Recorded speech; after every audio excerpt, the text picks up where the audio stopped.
करता हूँ कि आपने हमें मंतव्य दिया और हमें यहाँ बोलने का मौका दिया।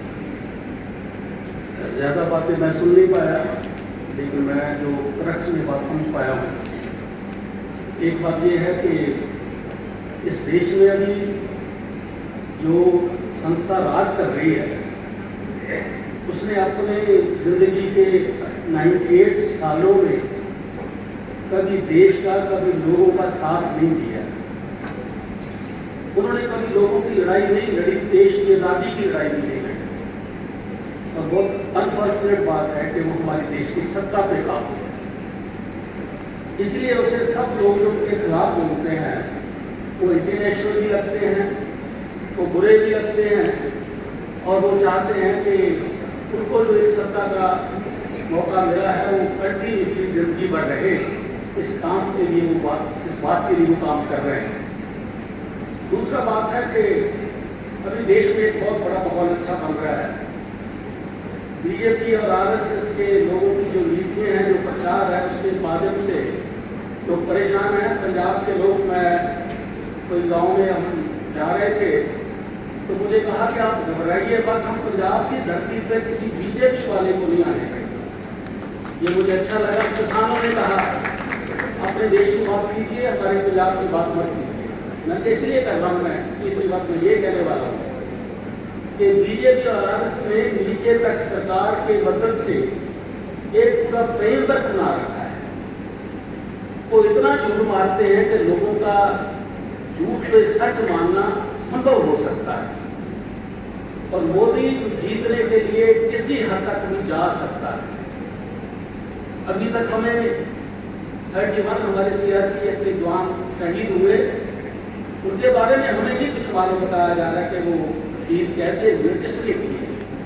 जो पूछता है तो कहते हैं आपको मिलिट्री की बेइज्जती करते हैं। हमारे मिलिट्री के लोग शहीद हो गए, हमारे बच्चे शहीद हो गए, हमारे भाई शहीद हो गए। जब उनकी बात पूछते हैं तो वो ये जवाब दे देता है। मेरा ये कहने का कि सत्ता को, चुनाव को जीतने के लिए तो कोई बड़े से बड़ा काम भी बुरा कर सकता है। वो किसी बड़े जगह पे हत्या करवा सकता है, वो किसी धार्मिक जगह के ऊपर हमला करा सकता है।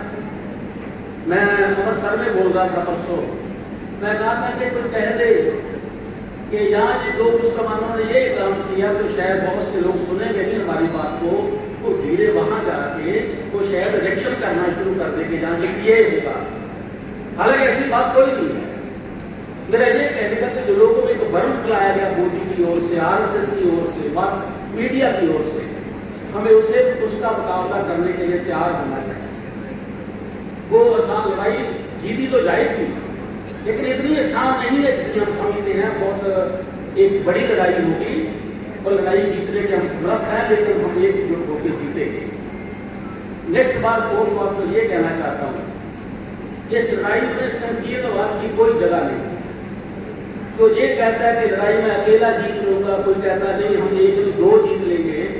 ये लड़ाई एक इस देश के तमाम लोगों की मदद से जीती जाएगी जो इस देश को सेकुलरिज्म के आधार पर रखना चाहते हैं, जो सारे धर्मों का सत्कार करते हैं, डेमोक्रेसी में विश्वास करते हैं, और कम से कम इस देश को आजाद रखना चाहते हैं, एकजुट रखना चाहते हैं। इसीलिए मेरा कहने का कि सब लोगों को, मैं कम्युनिस्ट एक आरएनपी ऑर्गेनाइजेशन है, revolutionary Marxist party of India है, मैं उनकी ओर से कहता हूं कि छोटी से छोटी ताकत को भी इस बड़े काम के लिए साथ में लाना चाहिए।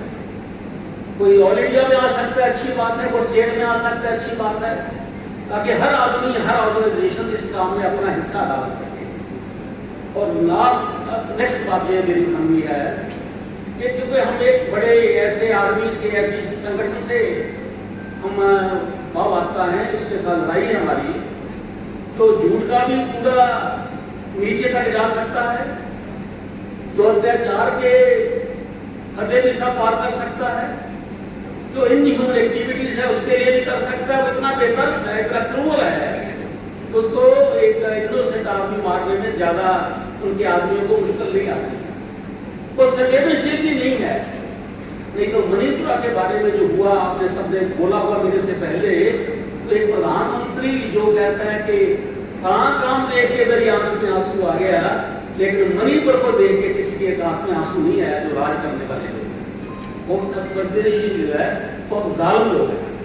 तो मेरा ये कहने का कि उनका मुकाबला करने के लिए हमें जो हमने कमजोरी की है भारतीय आजादी के बाद, हमने आइडियोलॉजिकली फाइट नहीं किया। उन लोगों ने आइडियोलॉजी के नाम के ऊपर लोगों को जो इंजेक्ट किया है वो पॉइजन किया है। हमें उस आइडियोलॉजी का मुकाबला करना होगा और साथ में जो लोग परेशान है इकोनॉमिकली उनके लिए कुछ ना कुछ नया करना होगा ताकि लोग ये समझे कि ये मोदी को हराने के बाद देश को अच्छा चलाने वाले लोग भी आगे आएंगे। मैं बस यही बात कहता हुआ कि revolutionary Marxist party of India और हमारे साथ CPU है, कॉमरेड ओमकार जी इसके बड़े नेता थे आंध्रा में। हम इस ऑल इंडिया का पार्ट बनना चाहते हैं। हम मोदी को हराने के लिए किसी हद तक भी जाने को तैयार हैं, अपनी सेवाएं, अपना काम, अपना जिम्मेदारी निभाने को तैयार हैं। इन बातों के लिए मैं आपका धन्यवाद करता हुआ अपनी बात को समाप्त करता हूँ। आपकी बात सुनते तरफ में और बात मन बनाएंगे। धन्यवाद।